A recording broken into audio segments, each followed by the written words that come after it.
যখন আমরা সেজদা দেই তখন আমাদের শরীরের নাকটা কোথায় লাগে? মাটিতে।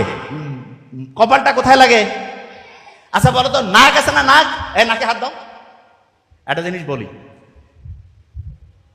হাঁচি যখন আসে তখন নাকে হাত দিলে কিন্তু হাসিটা ওই সময় অফ হয়ে যায়, দেখছেন? কারণ হচ্ছে যে এটার সাথে অলফেক্টরি বলে একটা নার্ভ আছে, সেটা কানেকশন ব্রেইনে। হাসি দিলে আমরা কি বলি? আলহামদুলিল্লাহ না? আলহামদুলিল্লাহ বলি না? বিজ্ঞানীরা দেখছে হাঁচি দিলে শরীরের ভাইরাস যেগুলো শরীরের জন্য খারাপ সেগুলো বের হয়ে যায়, এই জন্য আলহামদুলিল্লাহ বলি। কত অসাধারণ! তার মানে হাঁচি এই প্রক্রিয়াটা শরীরের জন্য ভালো। ইন্টারেস্টিং জিনিস। নাক যেটা, এইটাকে বলে মর্যাদার প্রতীক। কিসের প্রতীক? মর্যাদা। আর কপাল, কেন ওর কপাল ভালো, এটা হচ্ছে সৌভাগ্যের প্রতীক। কেউ যদি মর্যাদা বাড়াইতে চায় আর যদি সৌভাগ্য বাড়াইতে চায়, তাহলে নাক আর কপাল দিয়া প্রত্যেক দিন 5 বার আল্লাহর কাছে সেজদা দিতে হবে, আল্লাহর কাছে চাইতে হবে।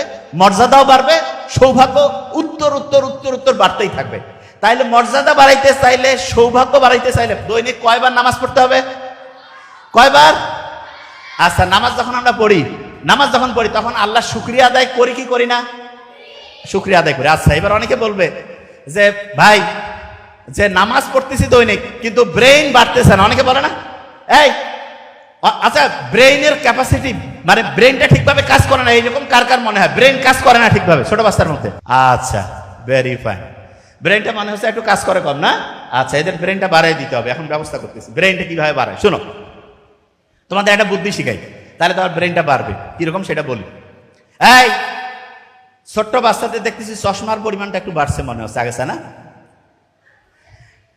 এটা এর আগেও বলছে, আরেকবার একটু খেয়াল করাই দেই। আমেরিকান যে হচ্ছে চক্ষু বিশেষজ্ঞ কমিটি আছে, ইউএস একাডেমি অফ অপথালমোলজি, ওরা একটা রিপোর্ট দিয়েছে 2050 সাল, মানে এটা 2025, আর 25 বছর পর এইখানে যদি 500 জন স্টুডেন্ট থাকে, পাশাপাশি 2 জনের 1 জনের চোখে চশমা থাকবে। তার মানে 50%-এর চোখে চশমা। আমরা যারা একটু সিনিয়র, এদের চোখে চশমা তুলনামূলক কম। দেখেন, তুলনামূলক যে আপনি পার্সেন্টেজটা দেখেন, কারণটা কি সেটা বলি। এবং আমরা যখন ওই বয়সে ছিলাম চশমা আরো কম ছিল। এটা কেন হইল সেটা বলি। ছোট্ট শিশুদের চোখের যে ক্যাপাসিটি, এটার চোখের এই যে দেখার জন্য একটা পেশি আছে, তা সেইটা ঠিকভাবে কাজ করার জন্য সূর্যের আলো লাগে। তুমি চোখটাকে যদি ঠিকভাবে কাজ করতে দিতে চাও, তাহলে তোমার প্রত্যেক দিন সূর্যের আলোতে 30 মিনিট থেকে 45 মিনিট থাকতে হবে। তাহলে আস্তে আস্তে চোখের যে ক্যাপাসিটিটা সেটা ঠিক থাকবে। তাহলে বলো তো ছোট্ট বাচ্চারা, প্রত্যেক দিন সূর্যের আলোয় কত মিনিট থাকবা? দেখছেন কত স্ট্রং? 30 থেকে 45 মিনিট।